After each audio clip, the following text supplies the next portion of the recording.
Right, hi there. I'm back from Scotland, so back out in the workshop again. Last week we were at the point of, or I was at the point of putting in the oil restrictors. These little tiny things, obviously I did find out they are called oil restrictors, so we got those to put in. But before that, some parts have arrived, which is good. So just show those to you.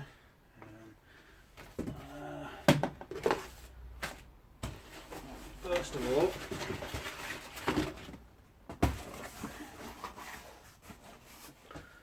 you don't need to see me. There we go. So we have our, as I said before, the water pump needs to be replaced because in a previous episode you saw me break the other one trying to pull the pulley off. So this is brand new from SC Parts, and it's, well, it seems it's a good, I wouldn't say call it replica. Well, I guess it is. It's a replica of the original, and it's really good. I'm quite pleased with the way the quality of it's really good. It seems to be made very well. As you'd expect of old cars, it's very heavy. So, but it's the wrong colour. So I don't know if that's a primer or not. So I'll have to keel that up and put that into the green like all the other components on the engine. And then what else did we get? It's Christmas time. Now. Alright, let's make sure we're calling it the right thing.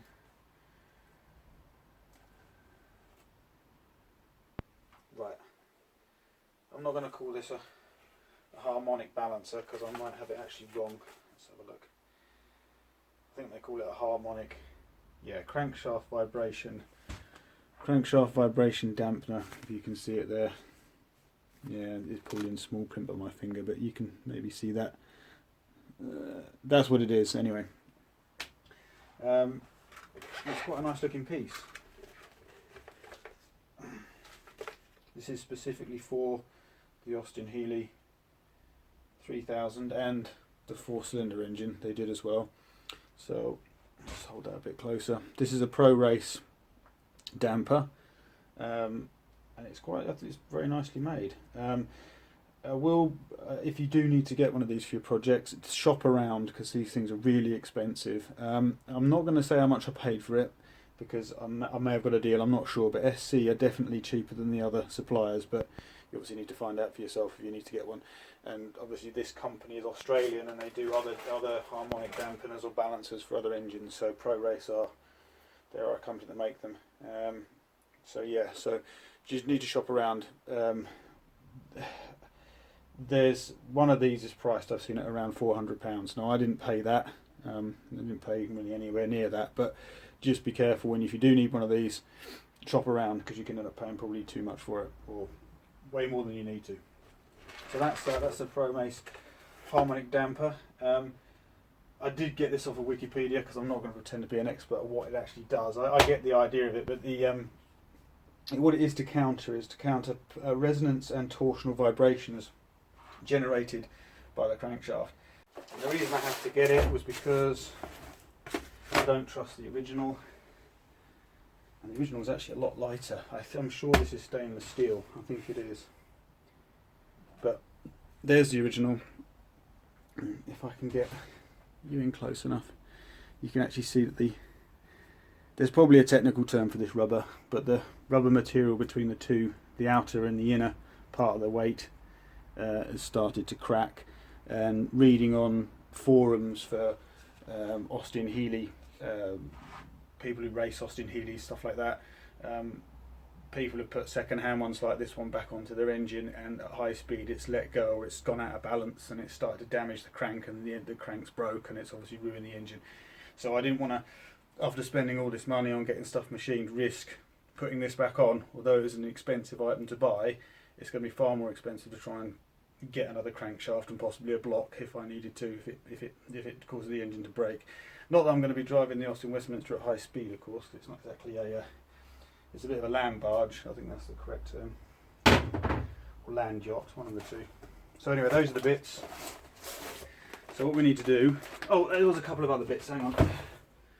There was a couple of other bits. All it is, that's the ring that goes behind the nut that holds that pulley assembly on the crankshaft. And you also get, with the water pump, and there was also sold one as well, which I probably didn't need because you get one with you get the water pump gasket as well. This one seems a bit better quality than the one I was sold that I didn't need, so I'll probably be using the one that came with the water pump, but it seems to be a little bit thicker. Anyway, so you need those bits. So that's that. I'll get that in the scrap bin because that's no good. It's a very big paperweight. Right, so the plan is now is to, oh yeah, well, this one other thing. I did actually ask them about this. This is the nut that goes on the end of the crankshaft that holds the harmonic dampener on in the front pulley. They only sell the plain nut versions. As you can see, this has got those teeth in it, and these are for the starting handle. Now they don't do these anymore, but this isn't, as far as I know, any kind of locking nut. It's just a nut. You might find that the new ones, I'm not sure, maybe a locking version. They're probably maybe a nylock or something like that, or they might be slightly oval. I don't know, but they don't sell those anymore. So if you want to keep your cranking handle, but you want a new nut, you probably just have to keep the old one, which I don't think is a problem. I think someone may have set about this one with a hammer before. It may have even been me for some reason. I can't remember why. I don't think so. Anyway, but they're quite expensive. They're around £36 for one of those, although without the teeth on it. So don't lose that, because it's very important. And the other thing with the harmonic balancer, damper should I say, is to fit it. It has to be either put in an oven up to about 120 degrees, I guess, or 0C, whatever you want to call it. Or you can put it in boiling water for 15 minutes, and then as soon as you're ready, you have to basically take it and put it on. You can't. There's no hesitation. You have to know where it's going. You have to know where the keyway is. It has to go straight on, because you can't.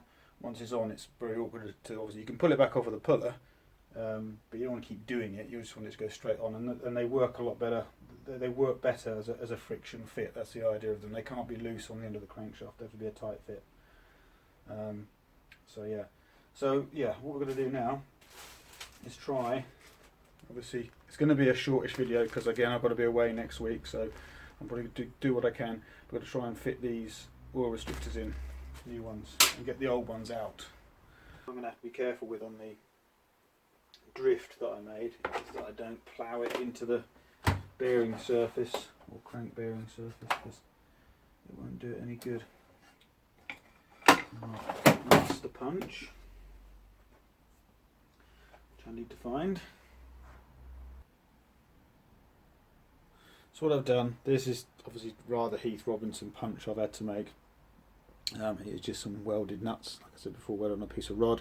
This rod is just slightly smaller than the oil gallery in the journals of the crankshaft. What I've just done though is, because in case it suddenly goes, or lose grip of the punch, I've put tape around this end, because obviously this could slide right up to the bearing surface on the crank, and if it does, it could damage it. So obviously the crank's been reground, and I don't want that to happen. So just as a temporary thing, or just I've put this tape around here just to make it a little bit safer. I do have proper punches, but none of them are this long, so I can't use them. So we've already done this one. This one's already out, and as you can see, if it hits up, it's not going to hit the. That's it. It's just going to. That's it. It just stops. Whereas before, it could have gone all the way up to the nut, and it could have obviously damaged the. Like I say, damaged the bearing surface. So.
bolts for 100 years.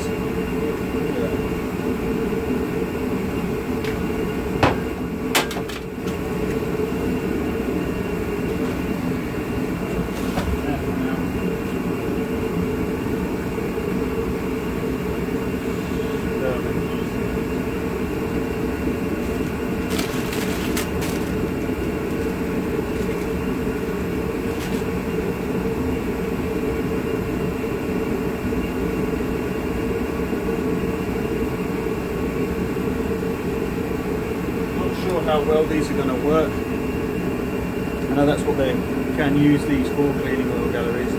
They're quite soft. Just wondering whether they need something a little bit more with stiffer bristles. We'll see how we go. Try twisting some together to make it bigger. Maybe fits the oil gallery a bit tighter.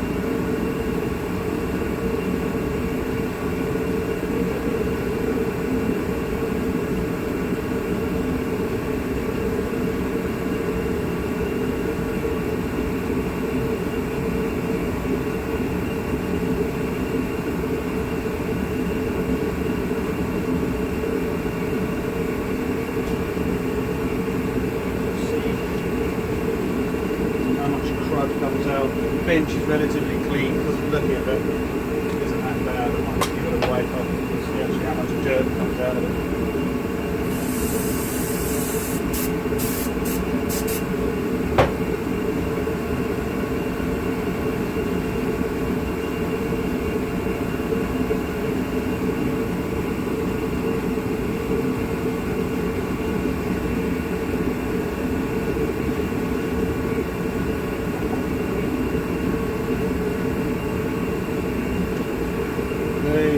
Copper slip on the bearing journals is only to protect it from any rust possibly starting if it gets damp or anything like that in the garage. It's just purely there. It won't be on there when the engine's assembled. It's purely to protect it. Hello there. I wanted to add this last bit to the video. As you can obviously tell, I've gone from a person without a beard to a person with a beard. That video was done at the end of last year because I had to work away after that, and then I was actually away in Asia for a while, so I've not actually been around to do anything. And since I've been back from Asia, I've been out working again, so I'm rarely at home at the moment. But depending on how the first part of the video ended, I actually came across a problem with the crankshaft. What was actually happening is the crank inserts, which I've got behind the camera, on journal number 3 had an issue where the crank insert, or the oil feed insert, was actually too loose. If you knocked it in with a hammer, it would go tight, and then once it went past the tight point, it would then suddenly go loose again when it was further down inside the hole that it sits in. So essentially it would be shuttling around like that. So what they do is they actually do a 0.02 of an inch oversized insert. So I thought what the safest thing to do would be is what I did actually do not on a video, is I've since knocked the new inserts that I got out again, and I'm probably going to put them all of them at these 0.02 inch oversized inserts in, so they're definitely a really tight fit. But what I have found is I did actually do a test fit with one of these 0.02 of an inch oversized inserts into journal 3, which is loose, and it is tighter. I do have to basically hit it with a hammer to get it to go in like all of them, but it still seems to go a little bit. It has a loose point when it gets near the end to where it's actually seated inside. So what I'm probably going to try and do is I've found a Loctite. I can't remember if it's Loctite. I think it's 272 or 273, which is meant for. It's a very high. It grips very well. I tried it, but I don't have it here. I actually had a penny battery from a calculator, which is a very smooth finish, and I actually just got another smooth finish with just a very small washer, and without keying them or anything, I just put the two together with the Loctite between them, left it overnight, and if I wanted to get them apart, I'd have to chisel them apart. So even on smooth surfaces it actually does grip very well. So what I'm going to probably do is on that particular one on Journal 3 is I'll probably peen it with a punch around it to sort of make the surface uneven to give it high points, and then I will use the Loctite on this particular one and maybe the others as well around them, and then hopefully that will be enough. Obviously with the peening on the surface of that particular insert and the Loctite, it should hold it in there. But as far as I know, that's the oversized ones. They're as big as they get. So that was an issue I had. That's why I'm just adding this last bit onto the video. So I've yet to fit those because, like I said, I have been away. I did actually also get some other parts have arrived since the video was done. These are, I forget what they call these. These are a securing bolt. They're essentially what hold the float chambers onto the SU carburetors that I've got. You can probably just see those there. So I had to get new ones of those because they are just plated steel and the old ones had rotted away, so they were pretty bad. I've also got the correct, I forget what they are, I think they're BC. I'm not sure, but they're the correct metering needles anyway for the carburetor. I presume you can just about see those in there. So those arrived. And also what I'm a little bit excited about is these have arrived. Now, I don't know if I mentioned it into a previous video, but the carburetors had to go away to be have the throttle spindles rebushed because they were worn, and it's not something I could do with my machining ability really, because I don't have any machining ability. So, and they came back, and the bodies have been, I think it's, I don't know what blasted they call it, but it's like a, I don't know if it's sand or whatever. I don't think it's sand. It might be something else, but they come out really, really well.